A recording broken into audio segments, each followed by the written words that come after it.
Tirupati edible oils healthy वाली happiness and को powered by दांत खाज खुजली से छुटकारा बीटेक्स मलहम अब ट्यूब में भी उपलब्ध। હાય ફ્રેન્ડ્સ, હું છું આપની સાથે કૃતિ. સ્વાગત છે આપનું મંતવ્ય ન્યૂઝની એક વિશેષ રજૂઆત વાનગી શોમાં, presented by Tirupati edible oils healthy વાલી હેપીનેસ, को पावर्ड बाय दांत खाज खुजली से छुटकारा बीटेक्स मलहम अब ट्यूब में भी उपलब्ध एंड वर्मोरा होमवेयर. દર્શક મિત્રો, આજે જે પહેલી વાનગી આપના સુધી પહોંચવા જઈ રહી છે એ ખૂબ જ ઓછા ઇન્ગ્રીડિયન્ટ્સમાં બને છે, ઓછા સમયમાં બને છે અને સ્વાદ તો એકદમ ભરપૂર માત્રામાં તમને મળી રહેશે, એટલે એકદમ સ્વાદિષ્ટ વાનગી પણ છે. પહેલી વાનગીનું નામ છે મેથી પાપડનું શાક. જો ઘરમાં શાકભાજી અવેલેબલ ના હોય અને ત્યારે આપણને એવું થાય કે હવે બનાવવું શું, તો કોઈ ચિંતા કરવાની જરૂર નથી. તમે ખૂબ જ ઓછા ઇન્ગ્રીડિયન્ટ્સમાં આ વાનગી બનાવી શકો છો. તમે પરિવારના સભ્યોનું દિલ પણ જીતી શકો છો. તો ચાલો આ ખાસ વાનગીની શરૂઆત કરીએ. સાથે સાથે આજના આપણા ગેસ્ટ કોણ છે એમને પણ મળીએ અને કરીએ આ ખાસ શોની શરૂઆત. દર્શક મિત્રો, આજે વાનગીના રસોડે અમિતાબેન ત્રિવેદી આપણી સાથે જોડાઈ ગયા છે. અમિતાબેન, આપનું ખૂબ ખૂબ સ્વાગત છે વાનગીના રસોડે. એકદમ મજામાં, તમે કેમ છો? તો આજે તો તમે મેથી પાપડનું શાક લઈને આવ્યા છે. વાનગી વિશે ઘણી વાત કરવી છે, પણ સૌથી પહેલાં તમારો પરિચય પણ આપણા વ્યુઅર્સને આપી દો. હેલો, મારું નામ અમિતા ત્રિવેદી છે અને હું ફાઉન્ડર છું એક ઓરા ક્વિક ફૂડ નામની કંપનીનું, કે જેમાં બધા શાકભાજી ઘરે બને છે. અને પછી એક ફ્રીઝ હાઇડ્રેશન નામનું એક ટેકનિક છે, એનાથી બધા શાક ડ્રાય થાય છે, એમાંથી મોઇશ્ચર નીકળી જાય છે અને પછી વેક્યુમ કન્ડિશનમાં પેક થાય છે, કે જે ક્યારે પણ ફોરેન જતા સ્ટુડન્ટ્સ હોય, ફોરેન જતા લોકો હોય અને ઘરનું ખાવાનું મિસ કરતા હોય તો એમને બસ ખાલી આ પેકેટ સાથે રાખવાનું છે, ગરમ પાણી ઉકાળીને એમાં નાખવાનું અને પછી હલાવીને બસ ખાઈ લેવાનું છે.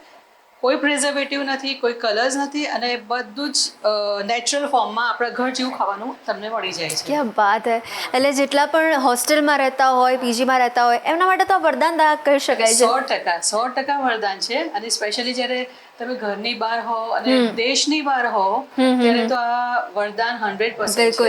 અને ઘરની બહાર હોય ને એટલે આપણે પહેલો મમ્મીનું જે હાથનું હોય ને ખાવાનું એ આપણે મિસ કરતા હોઈએ, પણ આવું જો હોય તો આપણે તરત ઇઝીલી બનાવી શકીએ છીએ. અને સ્પેશિયલી જ્યારે સ્ટુડન્ટ્સો છે અને મારા ફૂડમાં એ જ છે કે મમ્મીનો ટચ પડે છે અને મમ્મીઓ બહુ ખુશ છે, એમના બચ્ચાઓ પણ બહુ જ ખુશ છે. ક્યાં વાત હે! તો આટલી સરસ તમે જે ઇનોવેશન કર્યું છે તે બદલ આપને ખૂબ ખૂબ અભિનંદન. હજી પણ તમે પ્રગતિના સોપાન શેર કરો અને હવે આપણે વાનગી તરફ આગળ વધીએ. સૌથી પહેલાં જે ઓછા ઇન્ગ્રીડિયન્ટ્સ છે એ જોઈ લઈએ આપણે. હાજી, આપણે છે ને ધારો કે ચોમાસું છે ત્યારે શાકભાજી આવતા નથી, ઘણા બધા શાકભાજી ગ્રીનરી એટલી સારું ગ્રીન શાક નથી હોતું અને આપણે જે વાપરવાના છે ઇન્ગ્રેડિયન્ટ્સ છે, પાપડ છે, મેથી છે કે જેને બાફી લીધી છે અને 1 ચમચી 2 ચમચી દહીં જોઈ છે, બાકી રૂટીન મસાલા છે. આટલા ઇન્ગ્રેડિયન્ટ્સથી આપણું શાક રેડી થઈ જશે. સિમ્પલ છે, ટેસ્ટી છે અને હેલ્ધીવાળું પણ છે. કરીએ શરૂ કરીએ આપણે. એટલે આપણે તેલ લઈશું.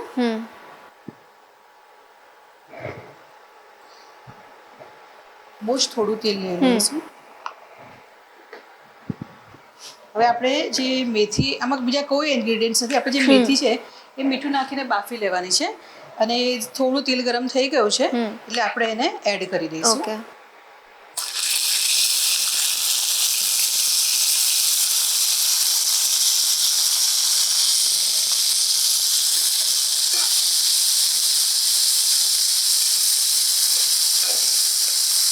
મેથી થોડી શેકાઈ જાય એટલે આપણે આપણા મસાલા એડ કરીશું.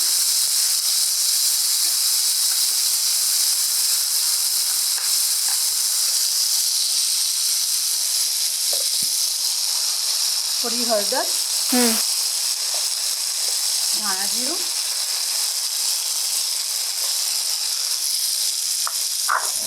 થોડી હિંગ નાખીશું, લાલ મરચું. થોડું તીખું કરવું હોય, આ થોડું તીખું પણ સારું લાગશે અને પાપડની પોતાની પણ તીખાશ હોય છે એટલે એ સ્વાદ પ્રમાણે તમે નાખી શકો. મસાલા અને મેથી બંને શેકાવા લાગ્યા છે એટલે હવે આપણે થોડું દહીં એડ કરી દઈશું.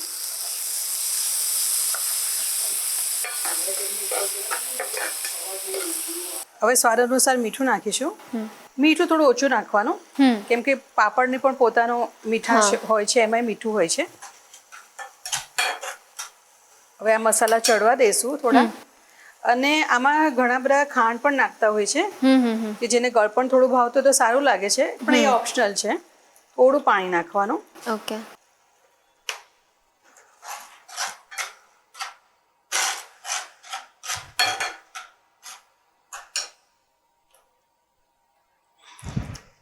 હવે પાણી સાથે થોડું ઉકાળવા દઈશું.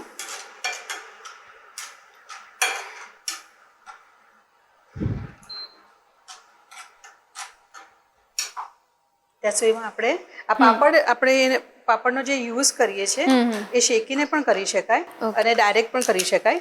આપણે અહીંયા એમ જ કરીશું, ડાયરેક્ટ જ. થોડા નાના નાના કટકા કરી દેવાના છે અને આ પાણી આપણું મેથીવાળું પાણી ઉકળવા લાગ્યું છે, આપણે એમાં એડ કરી દઈશું. ઓકે.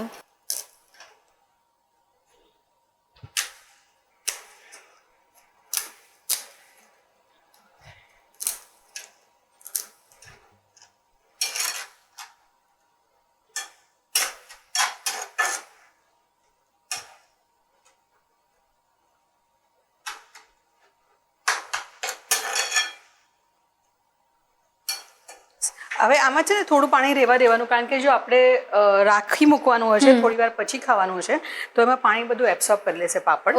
એટલે થોડું વધારે થીક થઈ જશે. થોડું રની જોઈએ અથવા તો લિક્વિડી જોઈએ તો આમાં થોડું પાણી રહેવા દેવાનું. હવે આ તેલ ઉપર આવવા લાગ્યું છે મસાલાવાળું, એટલે ઓલમોસ્ટ આપણું શાક રેડી થવા આવ્યું છે.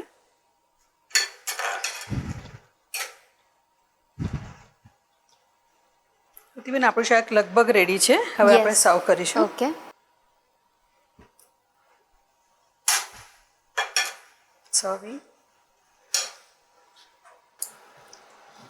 બેન હવે આપણું શાક રેડી છે સર્વ કરવા માટે.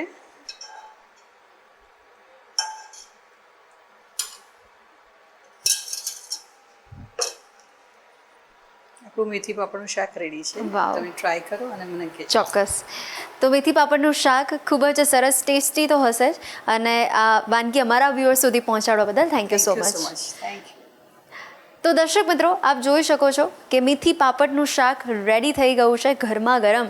બહાર ધોધમાર વરસાદ પડતો હોય ને ત્યારે એકદમ એવું થાય કે ચલો આજે તો ગરમા ગરમ કંઈક ટેસ્ટી મસાલેદાર ખાવું છે, અને આવી વાનગી બનાવો એટલે જલસા પડી જાય. તો ચોક્કસથી તમે પણ ટ્રાય કરજો.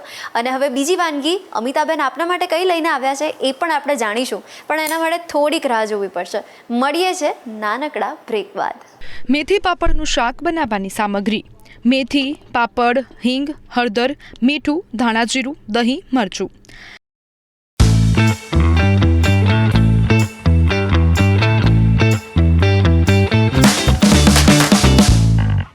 Presented by Tirupati Edible Oils, Healthy Wali Happiness, and co-powered by Tat Khaj Khujli se Chutkara.